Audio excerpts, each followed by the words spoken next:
Welcome. I'm Dr. Charley Ferrer, your host on Cancer Tamer. Thanks for joining us again. Today I have Dr. Anita Nischal, and we're going to talk to you about one of the most important things in everyone's life, or it should be, sex, for men and for women. And we're going to talk to you about what it's like to be able to be sexual after your treatment, before, during, and in the future. So thank you, Dr. Anita, for joining us again. I really love talking to you. You're such a wealth of information. And you're our integrative medicine specialist, so I really love that. So if anyone has questions about cancer, about health, about wellness, Dr. Anita is a wonderful resource for us, and she's ready to hear your questions. And before I continue with her, remember to contact us at cancertamer.org with your questions and information. So once again, thank you so much for joining us.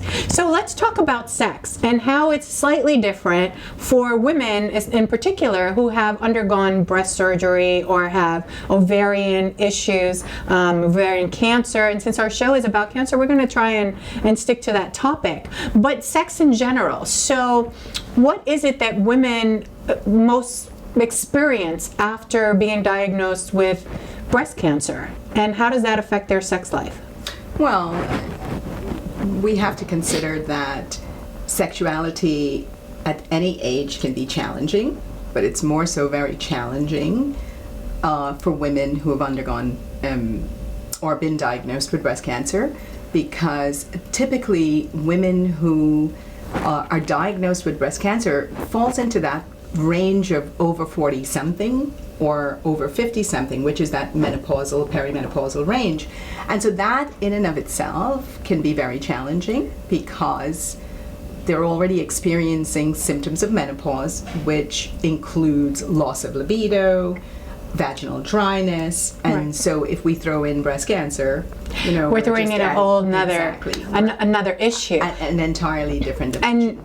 And the fact that some of the medicine, like tamoxifen for the younger cancer patients, it's throwing them into menopause as is. Let's talk a little bit about one of the major issues during sex is vaginal dryness. Correct.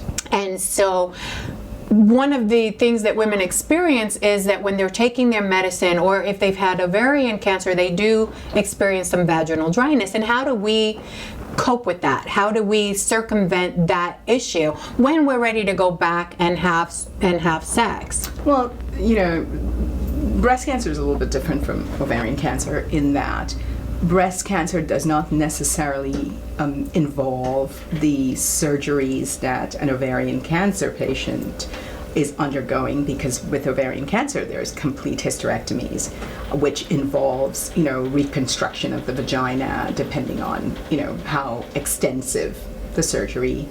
And so let me stop you there, because you said the reconstruction of the vagina. Are you talking about the inner? Yeah.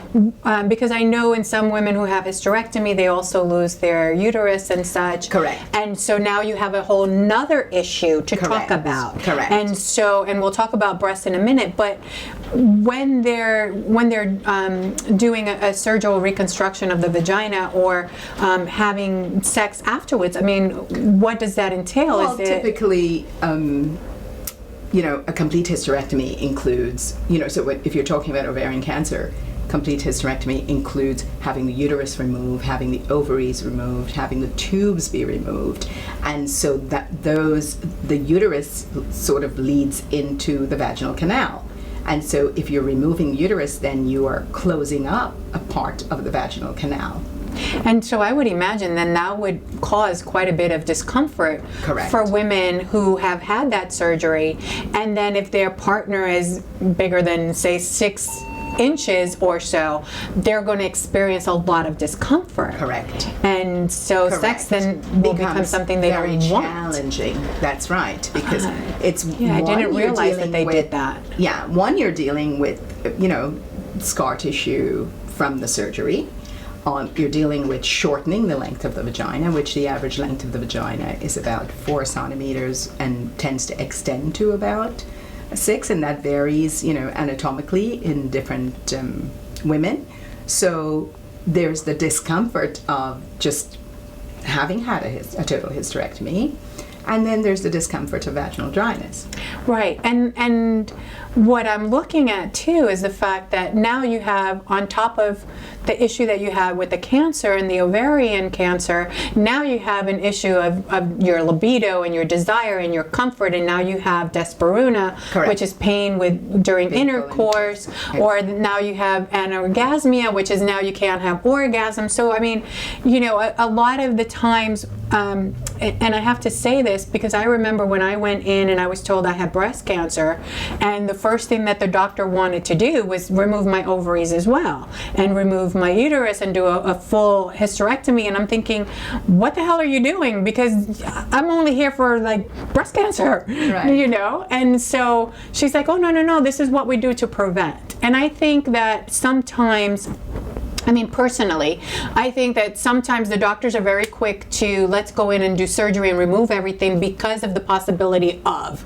Wow. And it's the piece of, these are things that really you should consider, because you don't think of, well, if I have my ovaries removed, because it'll stop all the estrogen from affecting my body, which if you have cancer, breast cancer, that's estrogen based, then you want to have the ovaries removed, or you're recommended to have the ovaries removed because they produce estrogen.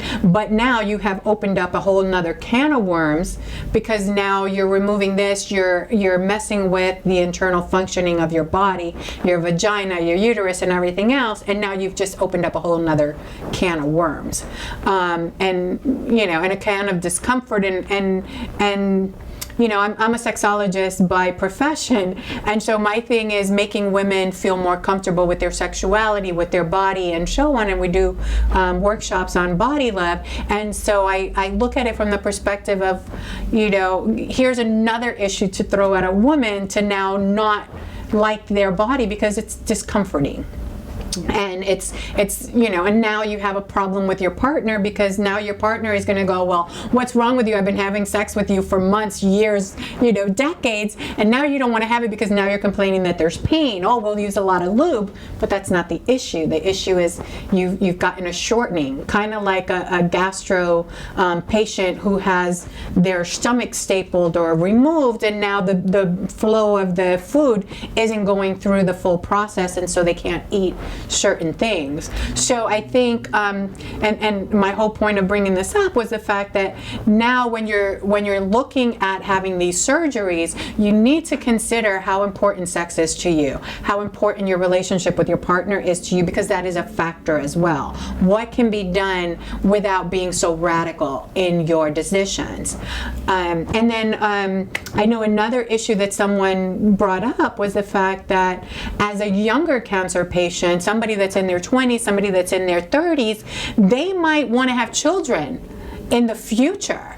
And so if you're having such a radical, you know, such a radical procedure as a full hysterectomy and ovary removal, then what are we going to do with your eggs? How are we going to preserve those? How are we going to make sure that you can still have your own biological children? And so being able to look into the possibility of freezing your eggs, which again, it's something that, you know, you're so worried about having cancer, and you're so worried about what's going to happen next. You don't think about these other issues until, you know, years down the road. Because I know this was also a topic that I talked with Dr. Tony Otway, who was talking about, well, this young lady has ovarian cancer, but they're doing radiation and sterility and all of this, and she may be sterile afterwards. But what about when she wants to have children? And so I guess, you know, my whole point in this was, let's look at all the options available. Let's look at, you know, what's going to happen down the road. And let's, you know, I mean, the topic is about having sex. So how will that affect you? Well, first of all, I'd like to go back a little bit and recap of course. On, you know, what you said about having a hysterectomy after being diagnosed with breast cancer. Let's be clear about that there is now genetic testing, and there has been genetic testing for a long time that looks at different relationships of cancers and our genetics. And so a test can be done, a BRCA test can be done in breast cancer patients to see if they're estrogen receptor positive. That makes them at higher risk for another reproductive cancer, which ovarian or endometrial types of cancer. So that can be clarified in a breast cancer patient to say, are you BRCA positive or not? And so then that's a decision to make. So not everyone with breast cancer needs to have a hysterectomy. Right. And of course, that's a patient's choice. And so giving that patient all the information, starting with, that is a vital piece of information to know. Because that changes everything. And so, right. And it is one of those pieces where, and I always bring my own case forward, and from women that I've talked to that have had cancer, the idea that when you're talking with your doctor, make sure you talk about all of it. And what I see is, the minute you hear the word "you have cancer," your entire brain stops functioning. You've just shut down your brain. And so you're not thinking about anything else, because we've equated cancer to death. Right. And we've equated cancer to, the end of your life. And so all you think about is get it out, get it out, get it out. Right. And in some instances, that may not be the right choice. It might be something else, some other form of treatment that your doctor will discuss with you, recommend with you, look at alternatives, and then decide what's the proper treatment to have.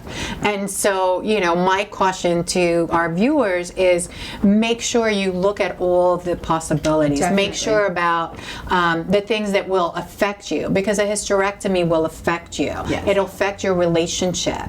One of the things that I found that I've been studying, which makes me so sad, is that many women who have had cancer will end their relationship within 5 years. True. And which is, the statistics are there. High. You Yes. end up getting divorced or separated or so on, because this is a very time-consuming, emotionally draining, nightmare, insanity that you go through. And not only are you going through it, but your partner has to go through it, your children have to go through it, your friends have to go through it, and so on.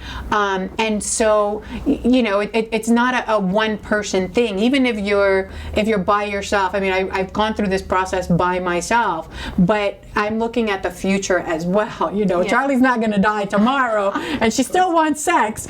So, I look at that as what's it going to be like in the future. And I think that our viewers need to also consider that. Absolutely. After the fear of you have cancer, which may be 3 months down the road, but understanding unless your condition is something that you're going to die tomorrow, or it's so intense, even something stage 4 terminal cancer, you still have time to think. You still have time to function. You still have time to discuss. Absolutely. And you still have time to look for second and third and fourth opinions on top of the first and second opinion. Because I think the one thing that I've seen, and the one thing that I experienced myself, was the fact that they said, oh, well, you have cancer, and within the week they're like, okay, we got to chop you up, and we have to take out your breast, and we have to remove your breast, and remove your ovaries, and remove, and I'm going, wait a minute, stop for a second. I'm just here because they found a lump. Explain to me what the rest of the procedure is. Explain to me where I should go. I don't think it's appropriate to remove my ovaries when all I have is a lump in my breast. So, so it took me to say, let's put the frenos on, as we say in Spanish. Let's put the brakes on, and let's talk for a second. Let me get more opinions. Let me discuss a little bit more. And I think that's something that our viewers need to remember, whether they've already gone through it or they're just starting to. And so being able to say, well, how will that affect me? I know one of our wonderful Deborah just gave me the heads up a minute ago about the fact that you can freeze your sperm from your partner as well, for men to be able to use it with your own eggs and stuff like that. So these are things that you can in fact look at for women and for men who are having prostate cancer as well. Right. Well, the sperm freezing has to do with is the male affected? Is the male fertility affected? Otherwise, it is not necessary to freeze His sperms. Correct. You can use live and active, healthy sperms with a frozen egg to fertilize that egg. So just and our whole discussion on fertilization and stuff like that, that's going to be another show. we're gonna find a physician who does cancer treatment and freezes and so on. Correct. So he can come in and talk to you. So what other issues, and talking just about ovarian cancer at the moment, what other issues can they I don't want to say look forward to, but can they anticipate or try to plan? So we did talk about the fact that now you have vaginal dryness, and one of the points is that cancer isn't contagious. Cancer is not something that you're going to get from your partner. It's not HPV, and Deborah and you will be talking about HPV virus and so on, and that's another segment. But this isn't contagious. Ovarian cancer isn't contagious. And so what can they do to help minimize the discomfort that they'll experience after surgery when they're ready to go back and start engaging in sexual positions and sexual activities? And one, I threw sexual positions out there because are there specific positions that you might recommend for them to use as opposed to just your missionary position? Well, actually, the missionary position is the least likely. Exactly. Really? And so, yes, the least discomfort, because other positions are much more deeper penetration, which will produce, more discomfort. Okay, because I was thinking with the missionary position, or with like the cowgirl position with the woman on top, that might be a little bit better, that gives you a because little bit you more control more. That's correct. That does give you that gives you control in terms the woman of control. how, exactly, how uncomfortable it is, and you can adjust to that discomfort. Right. And I know we're talking about sex here and cancer, but there's multiple factors that affects libido and a woman's loss of interest in sex. And it's not just the physical aspects of having vaginal dryness. It's also their state of mind, their emotional state of mind, right, their body image, self-image, and the fact that it's so connected. Our ovaries are part of what makes us a woman. Exactly. The ability to give birth, the ability to have a child, the ability to be a woman. Exactly. And so having that taken away makes you question, well, why am I here? Who I am? Exactly. And I think that, what am I good for? Yes, and I think that is very important for a woman to address, because I always joke that a woman has sex with her mind and not necessarily with her body. And so it's important to be in the right state of mind. It's important to feel good about oneself. So, addressing your personal care issues, are very important. Look good, dress well, fix your hair, Yes. Make yourself look better, even if you don't feel better. Correct. Because it'll throw it in. It's a trigger. Yes, I know. Every time I go to the doctors, I fix myself up like crazy. People go, "Are you going out tonight?" And I'm like, "No, I'm just making sure that I look good." Correct. When I'm out. When I'm home and I wake up, I look wild and crazy. Correct. But when I'm stepping out that door, I don't want people to say, "Oh, you look like you got cancer." Correct. "Oh, you look like, you're sick." "Oh, you look like." And so being able to be better for myself and treat myself better and feel better. Absolutely. Because at least that will make me feel better. Absolutely. I think also, you talked about the libido and having sex with your mind as well. It is also a piece of, we talk about sex, but there's intimacy, there's holding hands, there's just laying with your partner, being able to talk with your partner, That's being right. able to do all those little things that you did before you got sexual. Correct. And in that way, your libido will start rising. Correct. And that way, you will start wanting. Correct. It's kind of, and I akin it to after you have a child. you go through so much trauma vaginally and mentally on having that child that sex with your partner is like, no, not now, not this month, not next month, not 6 months, you know. So it's the same thing with cancer. You know, you're going, wait a minute, no, I'm scared. And you also get scared of like, oh my gosh, they went in there, this is gonna hurt, or if it hurts one time, you're going, no, I don't want to do this. And then you get frustrated with the fact that that you may not want to have it again with your partner, or your partner gets frustrated, and then now you have a whole nother issue. And if your relationship was rocky to begin with, now what's going to happen? Well, and so you really need to work on that. I think, you know, something to add to that is it's important to have a conversation with your partner before you engage. You know, so if you have a comfortable relationship, have that conversation. You know, let your fears be known. Your partner is there to support you if you have a partner. So having that conversation takes the anxiety out of the process of, you know, when am I ready, you know, to be sexual again, and what is it going to be like? And there are fears there. So address those fears. Excellent. First, you know, that you're not putting yourself in a situation of, you know, not knowing, you know, how you're going to respond, but more importantly, how your partner is going to respond to you. So if you have a relationship, explore those things. So that's what we have for today. On this aspect of it, we will be talking about sex and breast cancer in our next segment. Right now, I want to give the floor to our wonderful Deborah Santulli-Barone, who will be talking about some of the things that you should know. So please stay tuned. We'll be right back. Hi there, I'm Deborah Santulli-Barone of Did You Know from Cancer Tamer.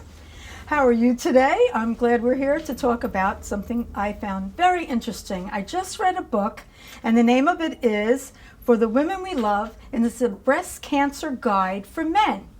Now you might say, well, why is there a book like that? Well, I'm going to tell you why. Because let's face it, we go through cancer, and I'm just talking about the women going through cancer, breast cancer now, and sometimes we don't even know how we feel. So if that's the case, how is a man supposed to know how we feel? And in the interim, they feel very clueless and they don't know what to do. So one of the authors, Mark Hayesen, he wrote this book because his mother had breast cancer, and he realized he needed to learn a lot. And I have to commend him, because how many men, sons, husbands, fathers would write a book like that to try to help other men to understand the women going through the breast cancer. So the book basically talks about not being afraid to talk to your female friend. Could be your girlfriend, could be your mother, could be your sister, and of course your spouse. Because many times men feel that they should just not talk about the subject, because they're so uncomfortable in talking about it, number one. But number two, they don't want to upset the woman. Well, that's not true, because a woman does like to talk, sometimes more than most women. And that's good, because I believe the more you talk about it, the better you'll feel about it, because you have to get comfortable in what has just happened to you and your body. So Mark and his friend Mike Lascalzo, they both wrote this book. And what they suggest, number one, is to talk to your spouse or your girlfriend or whoever it is in your life that has the cancer. And to not be afraid to touch the woman. It doesn't mean, and I don't mean touch being sex all the time. I'm talking about in the beginning, just being there, touching her hand, giving her a hug, whether or just touching her face, just smiling. All these things mean a lot to a woman. You might not understand that, or you might not think that that's such a big deal, but it is a big deal, because she wants to be heard. She wants to have empathy. She wants people to have empathy for her. So the authors also talk about empathizing. It's most of the time we go through the procedure of lumpectomy or mastectomy, and we're going through chemo or radiation, and again, your partner doesn't know what to say, and he thinks the best thing, or she thinks the best thing, is not to say anything. You need to show not only that you care, and that's another point that he talks about. You have two choices. You have a choice to ignore everything or to be involved. And he has a coping method that he talks about being creative, to try to make a day a special day for someone. It doesn't mean you have to take her out and spend a lot of money. It just means sitting and talking, or talk about a book. And if she's reading a book about cancer, ask some questions. Instead of her sitting there alone and feeling so alone in what she's going through, ask her a question about that. Now, the other part of the word cope, he talks about optimism. Be optimistic. If you're going to be a downer, and she's already feeling down, two downers, that doesn't work. You really have to be positive for her sake.